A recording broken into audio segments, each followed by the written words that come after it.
자, 안녕 1학년 친구들. 오늘 우리 노출 시간에 배워볼 부분은요.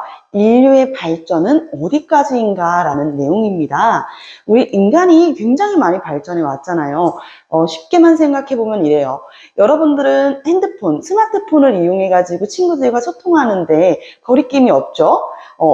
난 친구 만나려면은 그냥 오늘 어디 앞에서 만날래? 인사토스트 앞에서 만날래? 이렇게 할 수가 있는데 선생님이 여러분 나이 때는 이렇게 쉽게 소통하지를 못했어요. 그래서 우리 친구 땡땡이네에서 놀고 싶다라고 하면은 선생님네 집에 전화기가 있어도 이 친구네 집에 전화기가 없을 수가 있거든.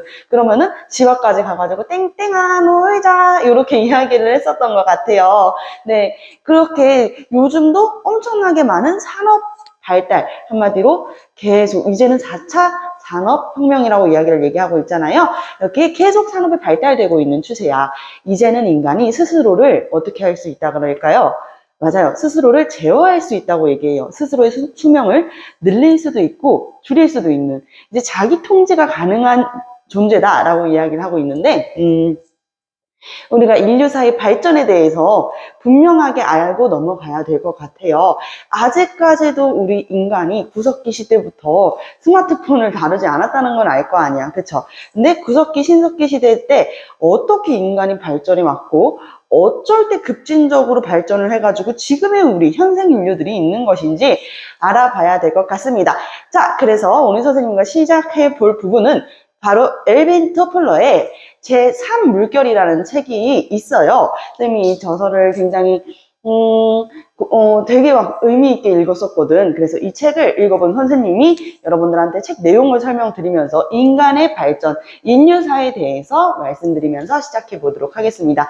미국의 저명한 인류학자 엘빈 토플러는요, 인간의 역사에는 총 3번의 물결이 있었다라고 이야기를 하고 있어요. 선생님이 잘 그렸죠? 물결, 웨이브를 얘기하고 있습니다. 파도라는 것이에요. 지금 여기 굉장히 좀 오래 걸렸지? 이거 그냥 선생님이 그림을 못 그려서가 아니야. 일부러 이렇게 그린 거야. 왜냐하면 인간이 가장 처음으로 발전했었던, 문명이 발전했었던 그 첫 번째 물결이 제1물결이고 그 시기는요, 바로 맞습니다. 여러분들 구석기 시대 때 우리 인간이 발전할 수 있었을까? 없었어요. 왜요? 추웠거든요. 이게 가장 큰 이유. 추웠어요. 그렇기 때문에 인간이 정착 생활을 할 수 없었던 거야.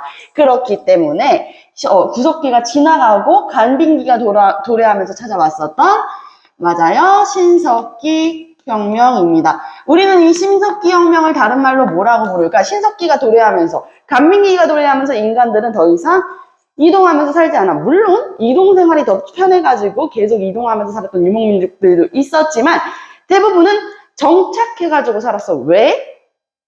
구석기 시대 때는 말이야, 사람들이 계속 이동하면서 살았었잖아. 게다가 추우니까 따뜻한 곳을 찾아가지고 이동할 수밖에 없었던 거지.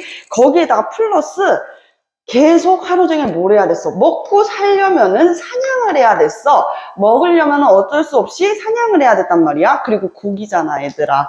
아무리 구워서 먹는다고 한들 이 고기 여럿이서 나눠 먹으면 금방 다 먹고 저장할 수 있을까? 땅 파가지고 넣어놔? 여러분들 땅 파가지고 넣어놓은 토끼고기 먹을 수 있어? 못 먹어. 그러니까 매일매일을 사냥하면서 시간을 다 쏟았어. 뭔가 발전할 수 있는 시간이 없었다는 거야. 내 개인의 여가 시간이 없었다는 것이지. 자, 그러다가 이제 기후가 풀렸어. 이제 기후가 풀려가지고 따뜻해지니 사람들이 이 두 가지의 고민을 해결하고 싶었던 거야. 일단 요게 가장 문제였어. 자는 거야 어디서든 잘 수 있다? 근데 먹지 못하는 건 어찌할 수가 없네. 먹지 못하는 것만큼은 참을 수가 없어. 그러다 보니까 인간이 계속 사냥을 해야 되는데 매일매일 이렇게 에너지를 소비하면서 사냥하는 거 너무 싫다. 어떻게 하면 좋을까? 라고 생각해서 이제 우리가 점점 이렇게 해보는 거 어떨까? 라고 시작했던 게 바로 농사였어. 신석기 때는 조나 수수 피 같은 것들을 농사 지으면서 살았어. 지금 우리가 먹고 있는 이 벼 있잖아요. 벼 농사는 청동기 시기 때 시작되었어. 그러니까 시작은 이때 농업이 시작되면서, 신석기 때 농업이 시작되면서 인간이 청동기 철기를 거쳐가지고 계속 부단하게 농업이 발달했구나를 알 수 있는 것이지. 신석기 때 농사가 시작되었다 그래서 청동기 때는 안 되고 이게 아니라는 것이에요. 자, 사냥을 해가지고 먹을 것을 얻었던 인간들이 이제는 무슨 생각을 한다 그랬어요? 맞아요. 이제는 우리가 힘쓰지 않고 농사를 짓고 싶다라는 생각이 들었던 거야. 그래서 우리 농사를 짓자. 농사를 지으려면은 농사에서 제일 필요한 거 뭐예요? 그렇죠. 토지예요. 토지랑 또 뭐가 있어요? 그렇죠. 물이에요. 그래서 강가 근처에서 사람들이 밀집되어 가지고 거기에서 정착해서 정착 생활을 하기 시작하는 것입니다. 좋습니다. 자, 정착 생활을 시작했다. 농사를 짓고 정착 생활을 시작하면서 옛날에는 동굴에 여러 명이서 다 들어가서 살았어. 일면식도 없는 사람들과 같이 당신 누구야 하면서 그냥 살았는데 이제는 우리 정착해서 움집이라는 집을 만들었잖아요. 그 집에 아무나 다 데리고 와서 살 거야? 아니지. 우리 가족들만 들어가가지고 사는 시족사회가 형성되었었다. 그리고 농사를 지으면서 자연스럽게 저장 생활을 할 수 있게 돼서 저장 활동, 저장한다는 건 뭐야? 이건 내일 먹고 저건 모레 먹고 그리고 우리 이번에 수수 완전 대박 났는데 수수랑 옆집 땡땡이네에서 조랑 조금 바꾸고 싶은데 우리도 조밥 한 그릇 먹고 싶은데 이렇게 생각할 수가 있잖아. 그러니까 뭐 하게 되는 거야? 바꾸기도 하면서 경제활동이 시작되었다는 거지. 경제활동이 시작되었다. 자, 그리고 농사를 짓게 되면서 저장을 하고 경제활동 바꾸기도 하면서 먹을 것이 한마디로 늘어간 거잖아요. 그쵸? 식량이 증가했어. 여러분들 그 빌렌도르프의 비너스 상이라고 알고 있어요? 우리 비너스 하면 딱 뭐 생각나? 밀로의 비너스 생각나잖아. 그치? 딱 진짜 완전 황금 비위의 이 여성의 몸을 하고 있는 비너스가 아니라 빌렌도르프의 비너스상은 엄청 막 가슴도 엄청 늘어졌고 배도 엄청 나오고 얼굴을 알아볼 수 없을 정도야. 얼굴도 엄청 커. 선생님 그게 어떻게 비너스예요? 근데 그게 구석기 시대 때는 완전 진짜 미인을 상징하는 그 비너스 상이었다는 거야. 왜? 엄마잖아. 일단은 가슴이 이렇게 나오고 배가 이렇게 나왔다는 거 보니까 여성이잖아. 근데 여성은 뭘 낳을 수가 있어? 아이를 낳을 수가 있어. 아이를 잉태하고 낳을 수 있는, 생명을 낳을 수 있는 존재잖아. 그러다 보니까 이 여성이 잘 먹고 이 아이를 잉태했으면은 여성이 잘 먹어야지 아이한테도 영양분이 가게 되고 그리고 출산을 한 후에도 여성이 잘 먹어야지 이 산모도 살 수 있고 아이도 젖을 물릴 수가 있단 말이야. 그치? 근데 옛날부터 구석기 시대 때는 이렇게 사냥에 예를 들어가지고 노인과 바다처럼 계속 사냥에 실패해. 그럼 어떻게 먹을 게 없지. 먹을 게 없으니까 여성들이 아이를 잉태했는데도 아이한테 줄 영양분이 없고 그리고 아이를 출산하고 나서도 젖이 나오지 않아가지고 죽는 경우가 허다했어. 먹을 게 그만큼이나 중요했다는 거야. 이제 먹을 게 많아졌으니까 산모들도 먹을 게 있어. 그치? 출산한 이후에 젖을 물릴 수도 있는 거야. 식량이 증가했다는 걸 이꼬르 뭐랑 이어진다? 그렇죠. 출산율과도 이어진다. 출산율이 증가하면서 한마디로 뭐야? 인구수가 늘어났다는 이야기입니다. 자, 인구수가 증가했다까지예요. 인구수가 증가했어. 선생님, 이거 신석기 혁명 한마디로 농업혁명 정말 대박인 것 같아요. 이렇게 얘기할 수 있겠지. 농업혁명 정말 최고 대박인데요. 라고 이야기를 할 수 있는데, 일단 인간의 이 인구수가 증가해지니까 사람은 저장 생활을 한다 그랬잖아. 사유재산이 존재해지면서 점점 무슨 욕심이 생겨? 나의 사유재산을 늘리고자 하는 욕심이 생길 수밖에 없던 것이야. 그래서 인간이 이 사유재산을 더 많이 늘리고 더 많은 경작지를 얻기 위해서 뭘 할까? 맞아요. 정복활동을 합니다. 이 중국의 위서를 보게 되면은 고구려인들의 이 생활 모습이 굉장히 잘 나와 있어. 고구려 사람들은 우리가 잘 들어봐. 부여, 고구려, 옥저, 동해, 삼한이 있었을 때 아직 삼국시대 전에 고조선 멸망하고 나서 이야기를 하고 있는 거예요. 이때 고구려 사람들은 쪼그려 앉는 것을 좋아하고 다른 지역을 약탈하는 것을 즐겨했다 라는 이야기가 남아있어. 고구려 사람들은 물론 농사를 짓기도 했지만 고구려인이 직접 농사를 짓는 것보다는 옆나라, 특히 이 옥저라는 나라를 굉장히 많이 괴롭혔어. 옥저에서 풍부한 해산물을 가지고 막 얘네들이 풍년이 났어. 그러면은 그걸 고구려인들은 야 가가지고 약탈을 해왔었단 말이야. 그러면서 나중 가가지고는 어떻게 됐지? 옥저는 고구려에 의해서 정복당하고 바로 윗나라였던 옥저가 정복당하는 걸 봤던 동해라는 밑에 있는 나라가 있었어. 똑같이 동해바다 쪽에. 동해라는 나라는 호도도 무서워. 어떡하지? 우리도 고구려한테 정복당하는 거 아닌가? 라고 해가지고 자기 스스로 자진해가지고 고구려에 병합이 됩니다. 지금 이게 무슨 이야기를 하고 있냐면 역사적인 이야기를 하고 있어. 우리 지금 인류사를 배우고 있잖아. 인간이 점점 먹을 게 많아지고 인구수가 증가해지니까 더 튼튼한 농기구를 만들게 되고 더 튼튼한 농기구로 생산량이 증가했어. 생산량이 증가하게 되니 이 튼튼한 농기구를 만들 수 있는 요 철제로 뭘 만듭니까? 무기를 만들어서 정복 활동을 하게 되는 것이다. 이렇게 정복 전쟁이 활발해집니다. 정복전쟁이 활발해지면서 인류사는 한풀 꺾이게 되는 것이죠. 되게 활발해진 정복활동으로 지금 우리가 나라라고 부를 수 있는 행태의 국가들이 많이 만들어지기도 하는데 그 국가들끼리도 가장 많이 뭘 했어? 전쟁을 하던 시기였다는 것이죠. 우리 지금 현대사 생각해 볼까 얘들아? 옛날에는 진짜 1년 넘어가지고 1년 또 전쟁하고 1년 넘어서 1년 전쟁하고 그랬었잖아. 그치? 근데 지금은 그렇게 전쟁을 쉽게 할 수 있나요? 아니요. 지금 그렇게 전쟁을 쉽게 할 수 없죠. 하지만 이 시기까지만 해도 인구수가 증가해지고 강력해진 철제 무기를 사용해서 정복 전쟁을 했었다. 여기까지예요. 그리고 나서 인류사가 쭉쭉 올라오게 되는 것을 사실 여러분들 대항해 시대라고 들어봤을 거야. 에스파냐랑 포르투갈, 마스크, 나가마라든지 아니면은 콜럼버스 그리고 마젤란 등이 마젤란은 세계 일주를 최초로 성공했잖아요. 이렇게 우리나라 외에도 다른 대륙이 있네, 다른 나라도 있네를 알게 되면서부터 인류사는 더 급진적으로 성장하게 됐어. 왜? 다른 나라랑 그렇지 수교를 할 수 있게 됐기 때문이야. 제2의 물결은 이렇습니다. 우리가 다른 대륙들을 보면서 여기 다른 대륙들도 있네를 보면서 깨달은 거지. 요 제2의 물결은 바로 산업혁명입니다. 산업혁명의 키워드는 무엇이냐면은 원래 인간이 손수 수공업으로 이제 만들어냈었던 것을 이제 누가 기계가 만들기 시작하는 거예요. 수공업이 기계화가 된다. 기계화가 되면은 선생님이 아무리 생활의 달인에 나오는 이 손으로 아무리 시를 잘 짜는 사람이어도 기계가 하는 게 훨씬 빠르겠죠. 그죠? 난 사람이다 보니까 지칠 수도 있고 물도 한 모금 마시고 싶을 수도 있고 이날따라 배가 아파가지고 컨디션이 좀 안 좋아서 이럴 수 있지만 기계는 그러지 않아.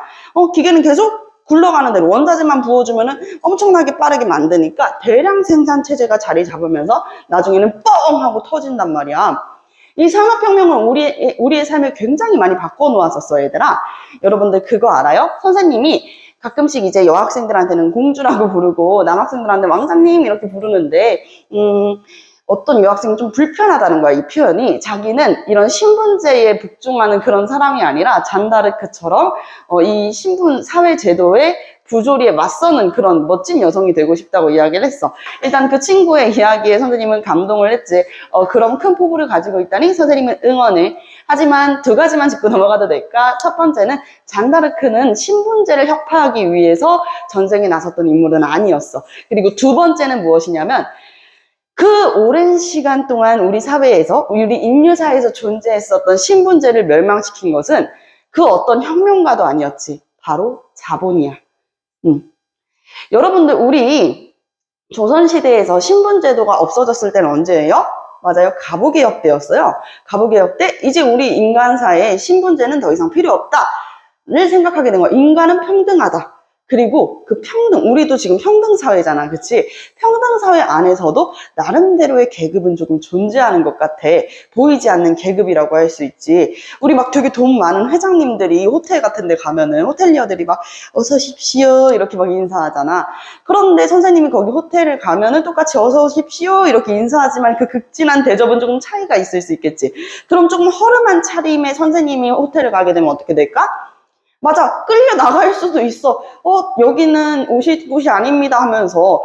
우리 사회는 평등사회지만 나름대로 보이지 않는 그 신분이 존재해. 그 신분은 돈으로 이루어져 있어. 그 자본주의 체제가 자리 잡기 시작했던 게 바로 산업혁명 때부터라는 것이죠. 이 산업혁명은 우리 인류사에 굉장히 많은 것을 변화시켰어. 자, 기계화가 되면서 이제 수공업자들이 어떻게 돼? 일자리가 없어지게 된단 말이야. 일자리가 없어지게 되면서 치키치키치 이제 다 모든 사람들이 간단 노동이야. 단순 노동, 기계에다가 원자재를 넣고 기계가 잘 돌아갈 수 있게 기름칠을 해주는 단순한 노동자로 전략해. 선생님, 선생님 막 생활의 달인 엄청 잘하던 수공업자였으면은 이때 기계화가 도입되면서 선생님은 일자리를 잃게 되거나 아니면은 어디에서도 채용되지 않을 수가 있겠네요. 맞아요. 그런 노동 문제들이 발생해요. 하지만 선생님이 너무 안 좋은 이야기만 했네. 이 산업혁명이 가지고 왔던 가장 큰 변화를 이야기하자면 그것은 바로 대량 생산 체제야. 이 대량 생산 체제라는 것은 무엇이냐면 원래 사람 10명이 모여가지고 만들었던 하나의 남학신을 이제는 기계가 진짜 10초 만에 만들어가지고 옆에 주면은 20초 만에 막 이러고 또 묶어가지고 1분이면은 남학신을 만들 수 있게 되는 거야. 우와, 그럼 엄청 좋은 거 아니에요? 좋다고도 할 수 있지. 이 대량 생산 체제가 자리 잡게 됐던 이유는 바로 증기기관을 개량하면서부터였는데, 증기기관을 개량했다? 우리 증기 뭔지 알죠? 추추 이 증기기관을 개량했던 사람, 이 사람은 바로 제임스 와트라는 사람이었어요. 제임스 와트가 증기기관을 개량하면서 산업혁명이 가장 먼저 일어난 곳은 영국이었거든. 이 영국에서는 면직물 산업을 좀 많이 하고 있었다, 얘들아. 면직물이라고 하면 방적기를 많이 사용했었어. 그래서 이 개량된 증기기관을 가지고 증기방적기를 만든 거야. 그러면서 더더더더 많은 면직물들을 생산할 수 있게 된 거지. 선생님, 근데 면직물 어디다 써요? 라고 이야기를 할 수 있는데 그거는 잠깐만 기다려봐. 이 면직물 산업이 왜 발달할 수 있을까? 면직물은 뭐야? 목화를 가지고 만드는 거야. 그치? 근데 영국에서 목화가 많이 날 것 같아, 얘들아? 아니요. 그치? 영국 섬나라잖아. 우리나라랑 영토가 굉장히 비슷한 섬나라란 말이야. 근데 영국에서 어떻게 이렇게 목화를 가지고 면직물 산업이 발달할 수 있었는지는 조금 이따 얘기할게. 일단 이 증기기관으로 방적기를 만들었던 것처럼 교통이 발달한다는 키워드를 기억해. 교통이 발달했다. 일단은 증기기관차 들어봤죠? 증기기관차. 스티븐슨이라는 사람이 증기기관차를 발명하고, 그리고 증기선 이렇게 막 소리 지르는 이런 소리가 나는, 굴뚝에 연기 나는 것처럼 증기가 이렇게 엄청나게 나는 증기선을 만들었던 사람은 풀턴이었어. 그리고 증기기관이 개량되면서 통신도 발달하게 되거든. 유선전시는 모스, 그리고 무선전시는 마르코니, 그리고 전화기는 벨. 전화기는 야, 너 벨 울린다 이렇게 얘기하잖아. 전화기는 벨이라는 사람이 발명을 했어. 교통이 발전했다? 선생님, 근데 이게 대량 생산되지? 산업혁명이랑 이 교통의 발전은 어떤 연관이 있을까요? 맞아. 여기가 바로 요쪽, 바로 조금 옆으로 와가지고 선생님이 설명을 할게.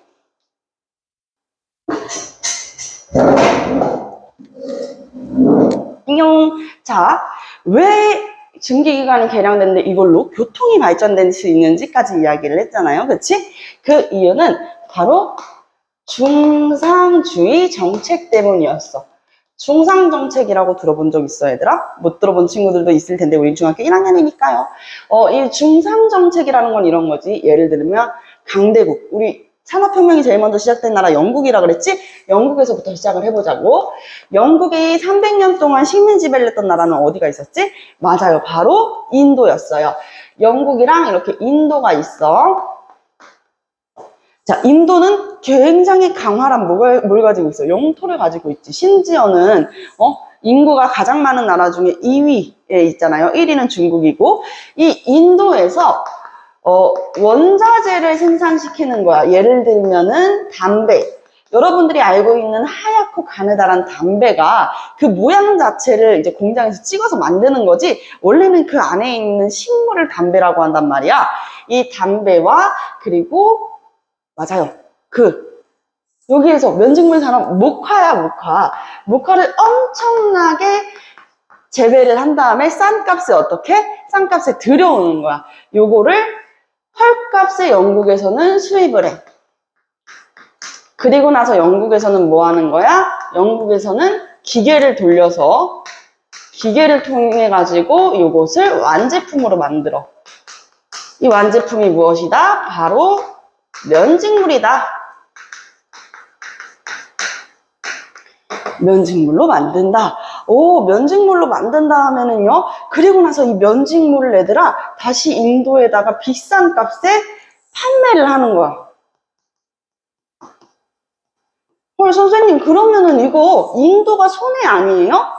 그렇지, 아주 눈치가 빠르군. 요거는 인도가 누가 봐도 손해지. 그치 얘들아. 인도에서는 담배는 식물, 목화와 같은 식물들을 싼 값에 영국에다가 팔아 넘기고, 영국은 그거를 기계를 통해 가지고 면직물을 만들어 가지고 인도에다가 비싸게 판매를 하는 거야. 이게 점점 팽창하면서 나중에 가가지고는 제국주의로까지 이어진단 말이에요. 여러분들 제국주의가 뭔 줄 알아? 모르는 친구들이 있을 수 있겠지? 제국주의라는 건 우리나라가 발전하기 위해서는 많은 무엇을 두어야 된다? 맞아요. 식민지를 두어야 된다라고 이야기를 하는 거야. 많은 식민지를 두어가지고 우리나라가 발전해야 된다. 식민지를 많이 두는 것은 뭐야? 경제적 발전과도 이어진다. 봐봐 얘들아. 만약에 이거를 들여와가지고 영국으로까지 갈 필요도 없어. 인도에다가 기계를 만들어 놓는다고 생각해봐. 그러면은 영국제 기계에서 찍어낸 면직물을 바로 인도에다 비싼 값에 팔 수 있겠지. 그럼 영국은 점점 뭐가 많아져? 당시에 이제 세계적인 화폐는 은이었단 말이야. 이 은화가 엄청나게 많아지겠지. 이게 중상주의 정책이고, 이게 결국엔 팽창해가지고 여러 나라들, 예를 들면은 프랑스, 독일, 러시아, 미국, 일본 같은 나라들도 많은 무엇을 뒀어? 식민지를 두게 된단 말이야. 하다가 이 제국주의가 점점 팽창하다가 결국 뻥 하고 터져버리는 게 바로 세계 1차 대전이었어. 그러면 여러분들 이게 이해가 되지. 그렇게 산업혁명이 쫄쫄 올라가다가 이 인류 사이의 큰 발전을 몰고 오다가 결국엔 너무 급진적인 발전이었기 때문에 되게 많은 부작용을 낳았어. 그러다가 이 제국주의가 생겨나고 제국주의가 팽창하다가 터지는 게 세계 1차 대전이었다는 이야기야. 자, 제2의 물결에서 선생님이 잠깐 끊고 설명을 조금 더 해주도록 할게.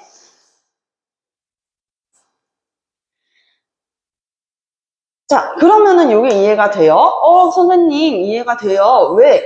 이 중상정책을 위해서는 인도에서 영국으로 들여와야 되고, 가야 되고 하니까 교통이 발전했던 것이군요. 까지가 오케이인 거야. 자, 그리고 나서 무슨 일이 벌어졌냐? 그리고 나서, 우리 산업혁명을 통해가지고 급진적인 교통의 발전도 이루었고, 그리고 나라가 돈이 많아졌어. 그래서 부국강병, 강한 병사를 키울 수도 있겠지. 군대도 엄청나게 키워가지고 이제는 이 증기로 그냥 이동만 하는 게 아니라 전투를 하기 위한 무기를 또 만들 수가 있었어. 하지만 이거에 대해서 부작용도 있었는데 그 부작용은 일단 노동 문제야.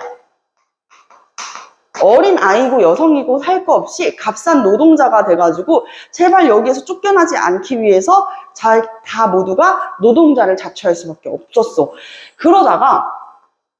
그러다가 환경 문제도 심각해지는 거지. 환경 문제는 뭘까? 공장이 있으면 얘들아, 칙칙 공장이 있으면 거기에서 폐수도 나올 것이며 그 공장 안에서 되게 여러 환경 문제가 발생했을 텐데 실제로 이 환경 문제, 지금의 환경 문제는 공장의 폐수라고 얘기하지만 이 당시의 환경 문제 중에 하나였던 거는 화장실이었어. 화장실. 왜 화장실이었냐면 공장은 엄청 넓은데 이 여공들이 진짜로 사용할 수 있는 화장실은 막 3칸, 4칸밖에 안 됐었단 말이야. 게다가 그냥 이렇게 바닥만 뚫려 있는 그런 지금의 이 하수도가 없었던 비위생적인 화장실이었어. 그러다 보니까 여기에서는 그냥 100명, 200명, 300명이 있는데 여기 있는 사람들이 다 화장실에 쓰면 어떡해? 큰 볼일을 보고 있느라고 나 잠깐 화장실 가야 되는데 못 가면 어떡해? 계속 기다릴 수 없잖아. 그러니까 이 사람들이 어쩔 수 없이 길거리에서 골목이나 이런 데서 소변을 누구나 대변을 봤다 그래요. 그러면서 이제 전염병이 돌기도 했었대. 실제로 선생님 그거는 정말 더러워요 라고 생각할 수도 있는데 아니야. 그만큼이나 노동 환경 자체가 열악했었다는 것이고 그 열악했던 노동 환경이 무엇을 만든 거야? 환경 문제까지 야기시켰다는 거지. 근데 실제로 일을 하는 노동자에 대한 대우가 왜 그 모양이에요? 맞아. 이게 바로 계급 문제로도 이어지게 되는 거야. 새로운 계층이 등장하게 된 거지. 바로 자본가와 노동자야. 그러면 이 자본가와 노동자의 계층 갈등, 우리가 이것을 갈등이라고 하거든요. 계급 간의 갈등인데 이전에는 막 되게 여러 신분들이 있었지. 성직자, 귀족 이런 게 있었는데 이제는 돈이 있으면 최고야. 기계, 공장만 하나 가지고 있어도 노동자들이 다 알아서 일해주고 그걸 나는 갖다 팔기만 하면 되고 얼마나 좋아 얘들아. 그러면 이런 체제가 뭘 낳게 돼? 선생님이 제일 싫어하는 말 맞아. 빈익빈 부익부. 이걸 왜 싫어한다고 선생님이 이야기했었지. 빈익빈 부익부 체제가 점점 심하면 그 나라는 망할 수밖에 없지. 가난한 사람은 계속 가난하고 부를 쌓은 사람들은 계속 자신이 벌어놓은 부로 또 돈을 버는 체제인 거야. 그러다가 이 빈익빈 부익부 체제에 반대하면서 야 자본가 너네들도 일해야지 왜 노동자만 일시키고 너네들은 노동자들이 일한 노동력으로 배를 불려? 라고 하면서 등장했던 사상이 바로 사회주의 사상이라고 이야기를 했어요. 그치? 이 사회주의 사상을 만든 사람, 사회주의 사상의 아버지는 누구야? 레닌이라고 얘기하는 친구들이 있더라. 아니야. 자, 사회주의 사상의 아버지는 바로 그렇지. 카를 마르크스였어요. 이 마르크스라는 사람은 야 이거 봐봐. 새로운 계층인 자본가와 노동자가 등장했는데 실제로 공장에서 일하는 건 자본가가 아니잖아. 근데 노동자들에 대한 환경과 처우 문제도 너무 심각한데 왜 자본가들은 계속 돈을 벌어먹고 노동자들은 일자리가 없어서 허덕이고 잘리지 않기 위해서 그 고된 노동도 다 감당하면서 살아야 돼? 왜 가난한 사람이 존재하는 거야? 일을 하는데? 라고 얘기하면서 모든 사람이 다 같이 노동을 해야 된다는 공동 생산 그리고 공동 분배를 이야기합니다. 공동 생산 모두가 같이 자본가 너도 내놔 공장 내놔 너도 같이 일해야지 공동에서 생산하고 공동에서 분배를 해서 가난한 사람이 없도록 하자라고 하는 사상이었어. 이 사회주의 사상 괜찮은 것 같아요. 근데 왜 우리는 사회주의를 이렇게까지 싫어하나요?